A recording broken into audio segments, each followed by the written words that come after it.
सक्षमता परीक्षा के लिए भी बहुत जल्द परिणाम घोषित किए जाने का लक्ष्य है।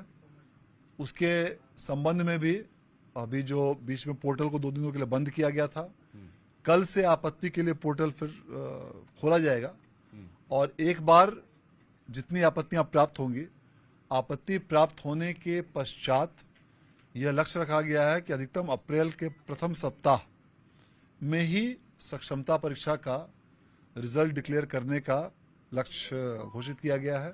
और वैसे जल्द से जल्द यह प्रयास है कि जितनी जल्द हो सके उसे यानी सक्षमता परीक्षा का रिजल्ट घोषित कर दिया जाए। ये बातें बीएससीबी चेयरमैन आनंद किशोर ने कहा। आनंद किशोर ने कहा कि आपत्ति के लिए तारीख बढ़ा दी गई है, यानी सक्षमता परीक्षा जो दिए हैं उनके जो उत्तर गलत हुए हैं और उन्हें लगता है कि बीएससीबी का उत्तर गलत था, हमारा उत्तर सही है, तो आप 24 मार्च तक अपने सही उत्तर के लिए बीएससीबी के गलत उत्तर पर आपत्ति दर्ज कर सकते हैं और प्रत्येक आपत्ति के लिए आपको 50 रुपये देने होंगे। बात ये नहीं है, हम इस वीडियो में जो बात करेंगे वो बात बिहार विद्यालय परीक्षा समिति की करतूत की करेंगे। बिहार विद्यालय परीक्षा समिति की करतूत क्या थी, अब यह किसी से छिपी नहीं है और क्या करतूत आगे होगी यह भी आप लोगों को अब अनुभव होने लगा होगा। तो आगे वीडियो में पूरा रहे, पूरा देखें और चैनल पर पहली बार आए हैं तो सब्सक्राइब कर बेल आइकन दबाएं। देखिए, बिहार में नियोजित शिक्षकों का सक्षमता परीक्षा हुआ। लाखों की संख्या में लोग सक्षमता परीक्षा दिए।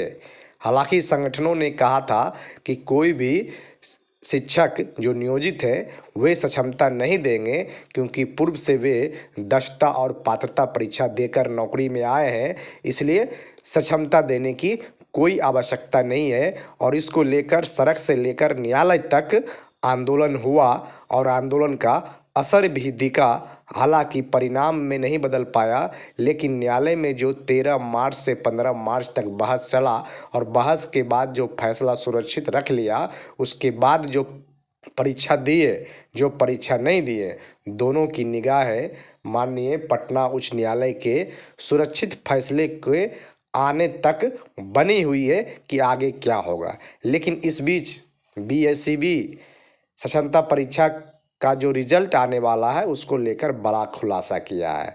आपत्ति दर्ज कीजिए, प्रत्येक आपत्ति के लिए पैसे दीजिए और बिहार विद्यालय परीक्षा समिति ने जो प्रश्न की गलतियां की है वो मामूली प्रश्न थे कि नहीं, इस पर बात करने की ज़रूरत नहीं है, लेकिन जितनी संख्या में गलतियां की बिहार बोर्ड ने और शिक्षकों को जिस तरीके से कंफ्यूज करने का काम किया, बीपीएससी TRE 1 TRE 2 सिलेबस का नाम दिया, तो ऐसे में सवाल अब खड़ा हो गया है। सवाल इस बात को खड़ा हो गया है कि बिहार बोर्ड कहा है कि पानी में चीनी नहीं घुलता है, और यदि चीनी को पानी में घुलाना है तो 50 रुपये दीजिए।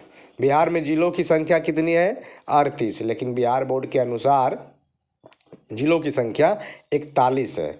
ऐसे कई प्रश्न है जिस प्रश्न का उत्तर आप और हम बिल्कुल निश्चिंत होकर दिए, लेकिन शिक्षकों के द्वारा दिए गए प्रश्नों के उत्तर को गलत करार दिया गया और बिहार बोर्ड अपने उत्तर को सही माना। हालांकि आपत्ति के लिए समय फिर से दिया गया है, लोग फिर से आपत्ति करेंगे, लेकिन आपत्ति करने के लिए समय आपको बहुत कम दिया गया है। पूर्व में 2 दिनों का दिया गया था और अब फिर से सबके लिए 24 मार्च की तिथि निर्धारित की गई है कि जो प्रश्न गलत है आप उस प्रश्न का आपत्ति दें और फिर आपका सुधार कर उसमें मार्क्स ऐड कर दिया जाएगा।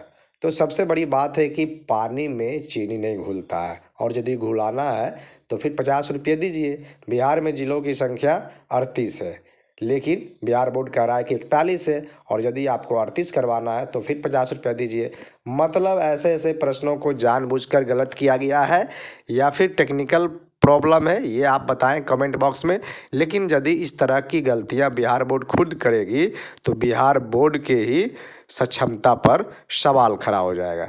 बिहार बोर्ड नियोजित शिक्षकों का परीक्षा लेने में सक्षम है कि नहीं, इस पर सवाल खड़ा हो जाएगा। और सवाल खड़ा हो गया है, क्योंकि बिहार बोर्ड ने जो गलतियां की है वो एक दो नहीं बल्कि दर्जनों में। संस्कृत विषय में तो 150 में 52 गलतियां की, जिसको आनन फानन में आवाज़ उठने के बाद सही किया गया। तो ऐसे में बिहार बोर्ड इस परीक्षा को लेने में सक्षम है कि नहीं, ये आप बताएं, क्योंकि इतनी गलतियां हुई तो आखिर क्यों हुई और कैसे हुई। एक तरफ कहा जा रहा है कि शिक्षक जो फेल हो रहे हैं, हालांकि बहुत कम लोग फेल हो रहे हैं, 99% लोगों के नंबर अच्छे आ रहे हैं, मतलब 60+ है, लोग पास कर गए हैं। कई लोगों का तो नंबर बहुत ज़्यादा है, तो इस पर हम बात नहीं करेंगे। लेकिन 1% ही लोग फेल कर रहे हैं, और उसको भी ग्रेस मार्क्स देकर पास करने की रणनीति पर बिहार बोर्ड या फिर सरकार काम कर रही होगी। तभी तो इतने प्रश्नों को गलत रूप में, गलत आंसर के रूप में दिया गया। और आपत्ति कीजिए, फिर आपका सही होगा। आप उत्तर क्या दिए उससे मतलब नहीं है। यदि बिहार बोर्ड का प्रश्न गलत है और आप उस पर आपत्ति कर रहे हैं तो आपको नंबर मिलेगा। तो ऐसे में जो लोग 10 नंबर, 5 नंबर, 15 नंबर से फेल किए हैं, वे भी पास कर जाएंगे। ऐसे में पहली बार सक्षमता देने वाले शिक्षकों की चांदी हो गई। लोग समझ रहे थे कि क्या होगा नहीं होगा, लेकिन शिक्षकों ने एक बार फिर अपनी प्रतिभा को दिखाने का काम किया और सरकार और विभाग की बोलती बंद कर दी है। क्योंकि बीपीएससी TRE 1 TRE 2 के सिलेबस आधारित सक्षमता परीक्षा हुआ, ऑनलाइन परीक्षा हुआ, नॉर्मलाइजेशन पद्धति को अपनाया जाएगा। फिर भी इतने सारे लोगों के रिजल्ट आने की जो सूचना मिल रही है, वो अपने आप में बड़ी बात है। हालांकि आप वीडियो के शुरू में BSEB चेयरमैन आनंद किशोर साहब की बातें सुने थे। उन्होंने क्या कहा, कब रिजल्ट आएगा, जिला आवंटन कब होगा, जिला आवंटन कैसे होगा, ये सभी बातें वीडियो के शुरू में आपने सुना। और आपको बता दें कि अप्रैल के फर्स्ट वीक में सारी चीज़ों को निश्चित रूप से पूरा कर लिया जाएगा। और जो लोग परीक्षा दिए हैं वे अपने वर्तमान विद्यालय से हट जाएंगे। अब उनका जिला कौन सा आवंटन होता है, प्रखंड कौन सा मिलता है, विद्यालय कौन सा मिलता है, ये तो वक्त बताएगा। लेकिन इतना ज़रूर है, शिक्षक न संघ के साथ है न सरकार के साथ है, अपनी सुविधा के साथ है। और अपनी सुविधा को लेकर लोग परीक्षा दिए और लोग परीक्षा नहीं दिए।